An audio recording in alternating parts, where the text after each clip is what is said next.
Alrighty guys, welcome back. This is your host ID Jester. We have 3 villain packs to open up for you guys. This is of course for Sentinels of the Multiverse from Greater Than Games.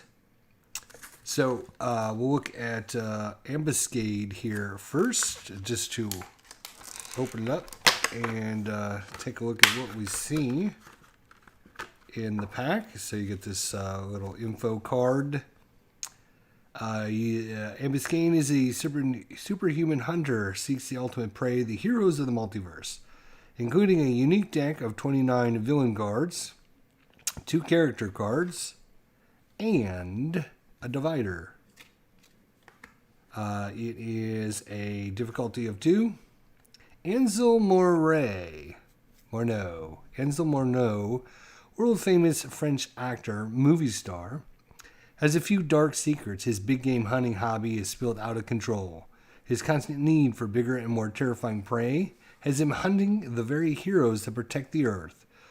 He employed a shady genetics corporation to give him powers, but the process went terribly wrong, scattering his million-dollar face and ending his acting career.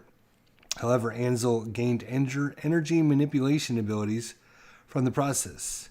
Taking the name Ambuscade, he puts his new powers and a vast arsenal to work, hunting the most powerful heroes. At the top of his list, Haka, the Aegis Moria warrior. No one else could provide a sufficient challenge to one as skilled as Ambuscade, the world's most efficient and calculating hunter. All right. So let's open up his deck and just take a look at his character card here. We're not going to go through all of the actual. So here is his villain Invisible Stalker or Superhuman Hunter.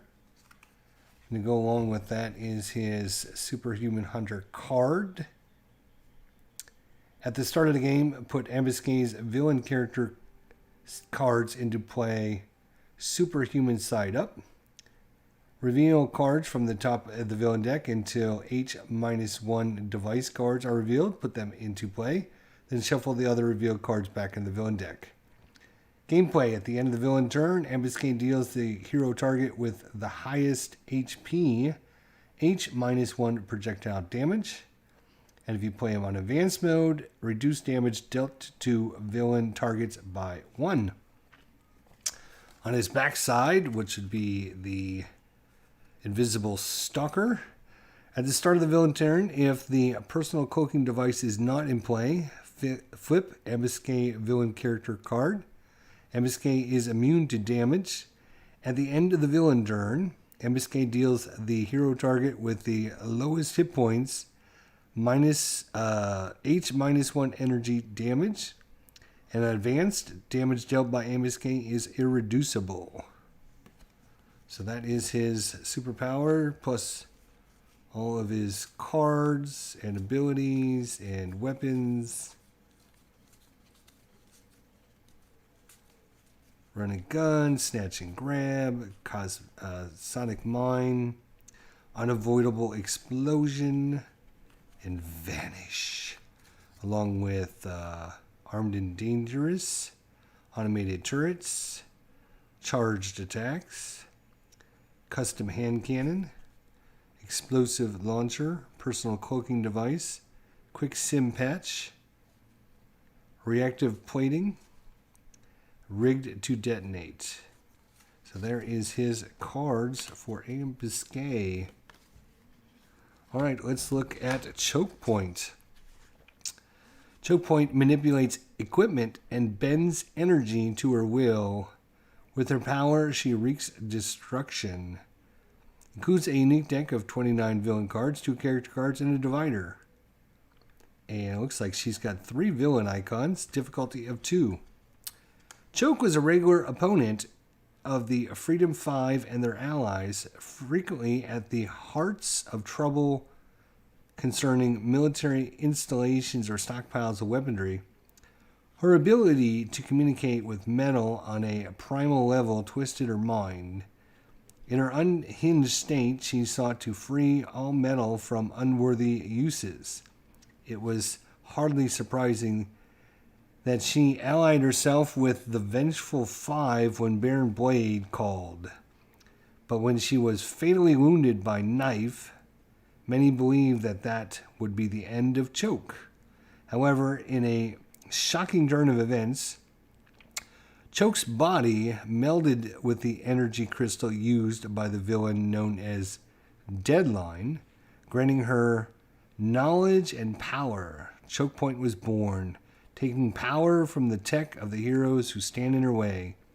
CHOKEPOINT is on a self-appointed quest to discover the world and rebuild it in her own image.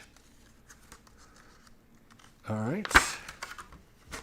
And of course, once again, we get cards, our little cheat sheets, which I'm going to keep those, and our little thing. And let's see what her special ability cards have to say about her.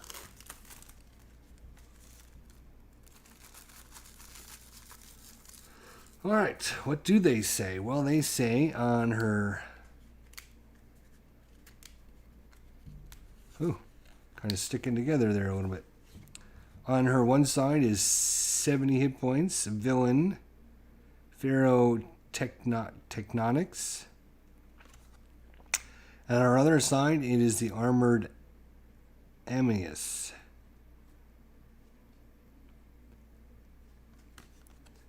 And we have stripped resources, materials upheaval, kinetic looter, augmented energy field, empowered self-repair, harvest the mighty, earful grasp, newfound power, shocking animation, and that is it. And now her abilities when she is in Ferrokinetic. Set up at the start of the game, put CHOKEPOINT's villain character cards into play. Ferrokinetic side up, shuffle the villain deck. Gameplay. At the start of the villain turn, if there are H or more face down cards in the villain play area, flip CHOKEPOINT's villain character card. So at the start of the villain turn, if there are the number of heroes or more face down cards in the villain play area, flip CHOKEPOINT's villain character card. Whenever CHOKEPOINT destroys a non-character card target, put it face down in the villain play area. Face down cards in the play area cannot be affected in any way. At the end of the villain turn, CHOKEPOINT deals the hero target with the highest hit points. Heroes -1 energy damage. And on their advanced side, at the end of the villain turn, the player with the most cards in hand puts one card from their hand face down in the villain area. Ooh. Then on her armored Animus side, gameplay. At the start of the villain turn, if there are no face down cards in the villain play area, flip CHOKEPOINT villain character card. Decrease damage done by CHOKEPOINT by 1 to targets from any deck with a face down card in the villain play area. Decrease damage dealt by CHOKEPOINT by 1 to targets from any deck with a face down card in the villain play area. Reduce damage dealt to CHOKEPOINT by 1 by targets from any deck with a face down card in the villain play area. At the end of the villain play area, destroy one face down card in the villain play area. Then CHOKEPOINT deals the hero target with the highest hit points, number of heroes +1 projectile damage. And in advanced mode, The first time a hero card would be discarded each turn, it is placed face down in the villain play area instead. That is a choke point. And I'm not sure if I mentioned it, but choke point has a difficulty of 2. So that is choke point. And last but not least, for our villain mini expansion unboxing, we have misinformation. So we get our card. Alright. What do we have here, you might ask? Well, let's see. Misinformation. The former assistant of the Freedom Five sows disorder from within. Includes a unique deck of 25 villain cards, 2 character cards, and a divider card. She has a villain icon and a difficulty of 3.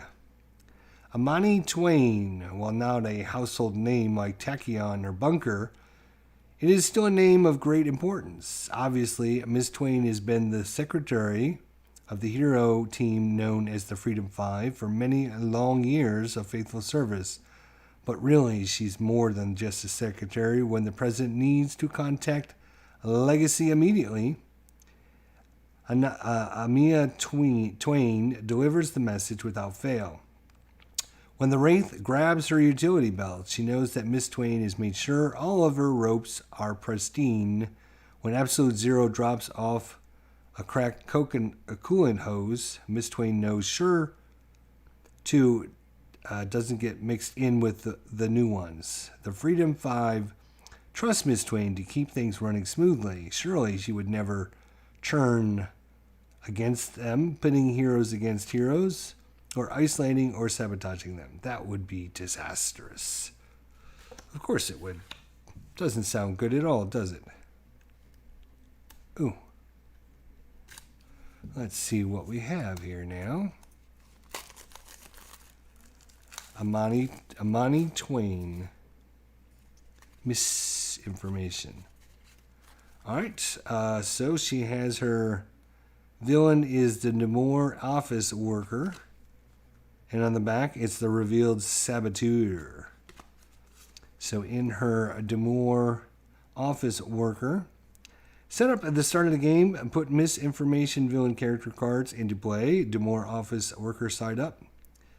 Reveal cards from the top of the villain deck until one diversion card is revealed. Put it into play. Shuffle the other revealed cards back into the villain deck. Gameplay. At the start of the villain turn, if there are heroes -1 or more clue cards in play, flip misinformation villain character card. At the end of the villain turn, destroy X on hero ongoing or equipment cards, where X equals the number of diversion cards in play. On advanced mode, increase damage dealt to hero targets by 1. Now on her revealed saboteur side, look at that. She goes from the nice office laney to bum bum bum. All right. So the saboteur is, oops, gotta flip this over. At the start of the villain turn, destroy a clue card. If you do, each hero target deals itself 2 sonic damage. The first time a hero target deals damage to misinformation each turn, she deals that target H-2 psychic damage. At the end of the villain turn, misinformation deals the hero -2 hero targets. So it would be the number of heroes -2 hero targets with the lowest hit points, 2 psychic damage. And on the advanced, reduce damage dealt to misinformation by 2. 45 hit points on that side. All right. And she has another reality's debt. Cat stuck in a tree. Concerned betrayal. Diplomatic envoy. Diversionary tactics. Explosions in the lab. Insider knowledge. Isolated hero. Misplaced memo. Missing resources. Old lady in the street. Suspicious malfunction. Threat to the president. And what doesn't kill you? Boom, boom, boom, boom. And that is misinformation. So that's a look at a few of the new villain cards we got for Sentinels of the Multiverse. CHOKEPOINT, Ambuscade, and Misinformation. Ambuscade, difficulty of 2. CHOKEPOINT, difficulty of 2. And Misinformation, difficulty of 3. So hopefully you guys enjoyed it. We'll be back in a little bit to do another live unboxing. And we'll see everyone then. Till then, take care, guys.